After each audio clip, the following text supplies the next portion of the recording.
Hi, I'm Casey. Welcome to my writing space and welcome to the Open Hearted Book Club. So, this is a little series I wanted to put together that features books that have helped me to open my heart and see the lives of others from a different perspective. And right now, I feel like our country and maybe the world generally is experiencing a significant deficit of compassion and empathy. And Brene Brown says that one way to develop empathy is to listen to somebody's story and to believe them. But in this time of fake news and alternative facts, people are often not willing to listen to another's perspective. Or if you're face to face with another person who's challenging you on your inability to listen to another perspective, it can be scary. And so reading can be a really wonderful way in which to listen to somebody else's story and have the space in which to hear it and then to believe them. And I think one of the really magnificent things about story, and there have been studies done to show how it works on our brain, is that when it's done right, and often it's not, but when it is, uh, we have a suspense of disbelief and we actually enter into the role of the characters that we are reading about. So our brain will often mirror what's happening that we're reading. So it's almost like we're having that experience ourselves, and it can leave a very lasting imprint. And that is probably way, way more influential than some retweeted Medium article or ranting and raving at somebody on a Facebook post. And so instead of continuing to do those things, I thought I'd try something a little bit different. And ordinarily, I'm much, much, much more comfortable writing things out. In fact, I can't even believe I'm doing a video recording. But each time I try to write it out, I'm trying so hard to say it perfectly, and it's taking forever to get anything out. And so I've decided to just wing it here. As is probably obvious by the fact that I'm not very video or tech savvy, but I'll get the hang of it, I promise. So please stick in there with me. And the first book that I want to talk about is actually super timely, and I picked it a couple months ago, but it is Redeployment. See, I'm not tech savvy. Redeployment by Klay. So I'd actually come up with the idea for doing this series a while ago, like an embarrassingly long time ago. And I had picked a different book, which I will feature next time. But when I was reading Redeployment, I came across this line, and it just seemed perfect for this idea. And it's, your job, it seems, would be to find a crack through which some sort of communication can be made, one soul to another. So this is a chaplain who's receiving advice from a mentor. And it just really struck me that what we're all looking for right now and often missing are the cracks through which we can communicate with each other and reach each other. And I think that right now a lot of us are looking for the cracks through which we can reach each other. And the walls are so big and so thick that sometimes it just seems impenetrable. But my hope is that people might be persuaded to see life a little bit differently and be more open to people who live life differently from themselves through books. Because frankly, it's really non-threatening. I mean, you're just there in a room reading words. Nobody knows. So that's why I'm out here, putting myself out there anyway, in the hopes that I can share a book that might make a difference. The other thing, there's actually another line or two in this letter that this chaplain receives, and I promise you I will actually talk about the book in just a second. that really moved me, and it's "Sin is a lonely thing, a worm wrapped around the soul, shielding it from love, from joy, from communion with fellow men and with God.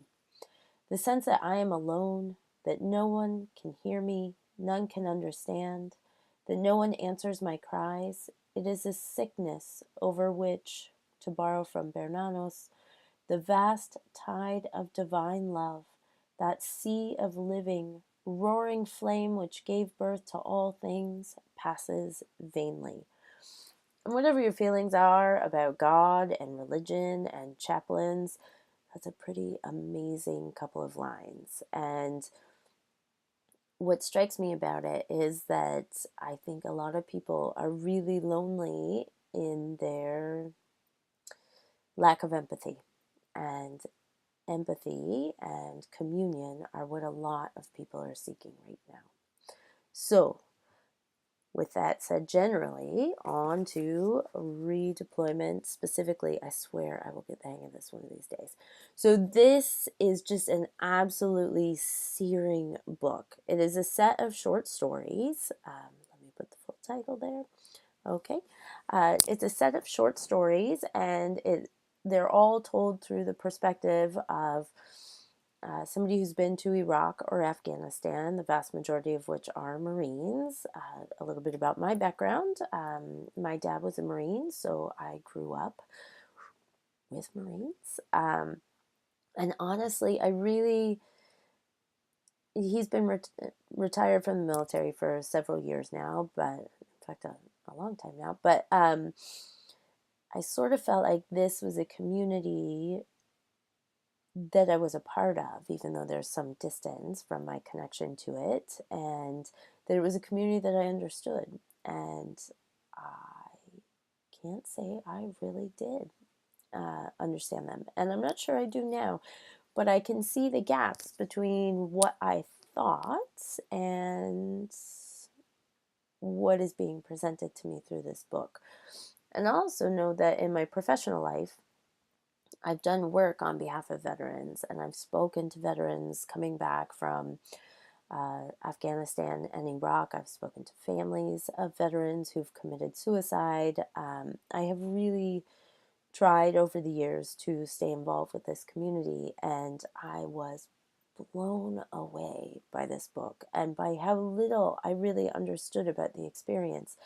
And part of the reason why I think all of us should read this book, especially right now, is the statement that we're just going to indefinitely be at war in Afghanistan. And now we're not going to actually know anything about it.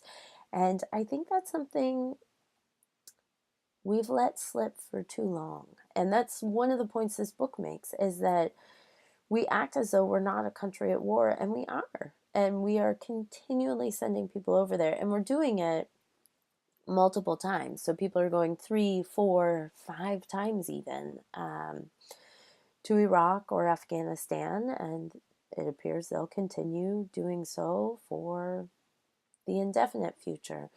And that has a huge impact on our society because, one, we are deeply, deeply damaging our troops. And that is something that we are accountable for. Whether or not you support the wars, however you feel about them, who you vote into office, and who, what say you try to have in, or how vocal you are is really what I'm trying to get at. In Veterans Affairs, it matters. It matters a lot. And this is an unflinching book. So I'm just going to give you a heads up. If you are sensitive to language about women, and torture, as well as language about Muslims, you might not want to read this book. That said, I think that its honesty is part of what makes it so unbelievably powerful, because you are right there and you are listening, to the voice of somebody who's gone through something unspeakable. and who has in turn done unspeakable things, most of them. Most of the people who are featured in a story, anyway. Not all, but there's a lot in there. And it is jarring and sometimes sickening, and it all feels very, very true. And it is an experience that each of us, as a taxpayer in this country and as a voter in this country, each of us is supporting these experiences, whether we think about it or not. And it seems that now is the time to really think about it more if we haven't been doing so already. This book is in many ways sort of a wake-up call. And, you know, I read it a couple months ago and I haven't been able to stop thinking about it. It's been jarring, I think is the best word for it. So it's not an easy read. I mean, I tore through it. It is an unbelievably well-crafted book. It is so good. And the only criticism I could possibly come up with for it, and I have to reach a little bit for this, is that the first few stories, the voice didn't vary a huge amount for me. That's it. That's my sole criticism of the book. Klay himself had been in, I think, Iraq, although, you know, was sort of in a civil affairs office, and so didn't see a whole lot of combat, but he was with people who did, and he's done a lot of research, and this book covers people from all walks of life in the military and people who have a range of, I'm not sure consequences is the right word, but things that they're dealing with in the aftermath of that. You know, troops whose wives have left them, somebody who's severely disabled as a result of an IED attack, people who are struggling to deal with the fact that they've killed people, people who are struggling to deal with what they've seen, even if they haven't perpetrated any of it. And it is a really important read. And I was incredibly struck by some of the character statements about the way in which people in the US respond to returning troops. And it's the way in which people in the US respond to returning troops. And it's very much thank you for your service without any understanding of what that service entails and what toll it takes on them. And without wanting to pay for veterans' care, mental health care, medical care upon return, without being willing to really understand the difficult consequences that come from the things we ask of them. And so, you know, people come back, they're unable to reintegrate into society. Oftentimes they're getting divorced, they're picking up criminal charges, they're getting a dishonorable discharge or a less than honorable discharge because of their behavior, which of course is all related to PTSD or to their service, and we're not supporting them. We're just saying, well, that's not okay. You shouldn't be doing that. You shouldn't be killing people over there, and unless you absolutely have to. And what we are asking from them is probably beyond what a human should ever be asked to do. And so I strongly encourage people to read this book and to give it some thought and to ponder whether or not there are things they'd want to advocate for as a response to it, or at the very least to just try to understand what our troops are experiencing over there and whether or not indefinite war is a thing we want to do. And I will also note this book isn't just focused on troops, and there is a lot about our impact.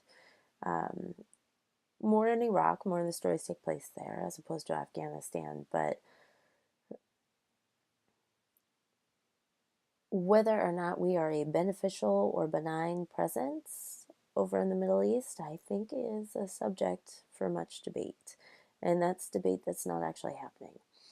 So if you've read it and have thoughts about it, or if you do read it and have thoughts about it, I'd really love to hear them. I hope you enjoy the book. As you can see up here, I will get it one day. It's a National Book Award winner, and also one of the 10 best books of the year. That was last year. I'm a little slow. By the New York Times Book Review. And everybody I know who has read it, whom I've discussed it with, has just found it to be outstanding. It is, as I said, well crafted. It is compelling. It is honest, and searing. And I hope that it is, if not enjoyable, a really fascinating read for you. All right. Thanks. Take care.